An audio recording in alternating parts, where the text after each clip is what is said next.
Mesdames et messieurs, chers abonnés, bonjour.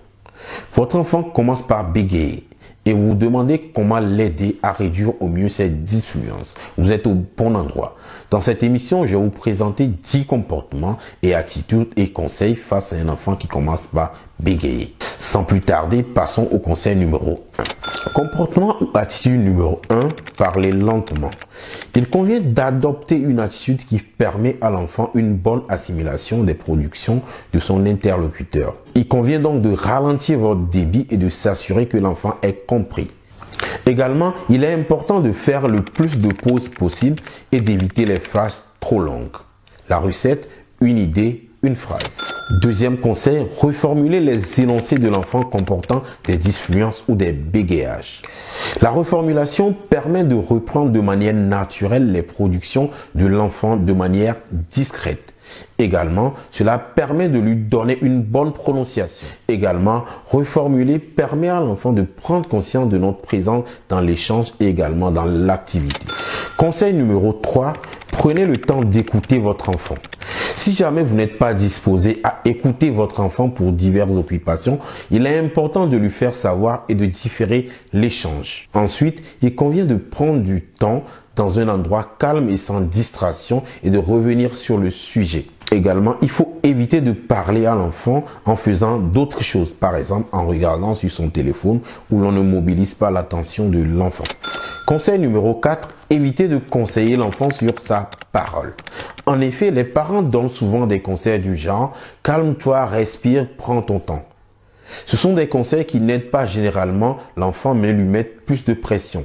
En effet, la parole étant naturelle, tout acte volontaire de mobiliser plus d'énergie entraîne plus de dysfluence. Conseil numéro 5, là il s'agit d'une attitude à éviter. En effet, il faut éviter de demander à l'enfant de répéter ses productions. Là, par exemple, l'enfant bégaye sur un mot, les parents généralement ont tendance à lui demander de répéter après eux. En effet, les demandes de répétition peuvent apporter des solutions sur le champ. Mais cette attitude va faire installer le bégaiement dans le temps. En effet, les demandes de répétition sont comparables à une demande de bégayer. Conseil numéro 6, se mettre au niveau physique de l'enfant. En effet, cette posture permet de capter l'attention de l'enfant, de la maintenir mais aussi de l'encourager dans ses productions. Généralement, un enfant qui bloque sur un mot détourne le regard. Se mettre à la hauteur de l'enfant permet de maintenir l'échange mais également de l'encourager dans ses productions. Conseil numéro 7, instaurer des temps d'échange réguliers avec l'enfant. On peut choisir par exemple chaque soir à une heure précise de faire des activités avec l'enfant. On peut choisir entre autres des activités de lecture, de description d'images, de récitation ou de chant.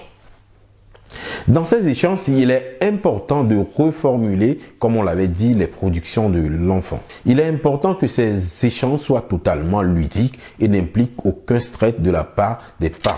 Conseil numéro 8, féliciter l'enfant en cas de fluence parfaite. En effet, généralement, les parents ont tendance à faire uniquement des reproches à l'enfant quand il bégaye.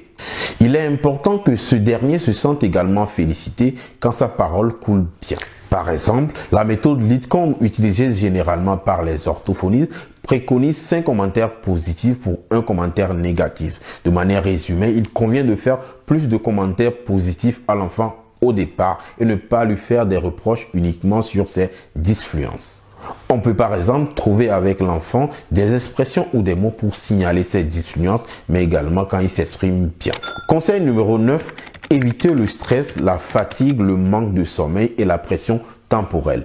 Plus l'enfant va être fatigué, plus il manquera de sommeil, plus il aura tendance à bégayer. Il est important de veiller à ses rythmes de vie. Il est également important de réduire le temps que passe l'enfant devant l'écran qui constitue un réel facteur de fatigue.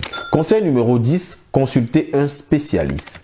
Il est important dans le cas du bégaiement de consulter le plus rapidement possible un spécialiste qui évaluera le bégaiement de votre enfant et qui vous donnera les conseils adaptés à ses difficultés. Mesdames et messieurs, ce sera tout pour aujourd'hui. Si vous avez aimé cette émission, n'hésitez pas à liker, à partager et à nous laisser des commentaires. Plusieurs thématiques seront abordées sur cette chaîne. Si vous voulez pas rater ces thématiques, nous vous conseillons de vous abonner et surtout d'activer la cloche de notification qui nous permet de vous alerter à chaque fois que nous publions une nouvelle vidéo. On se retrouve à très bientôt pour un nouveau sujet. À bientôt. Au revoir.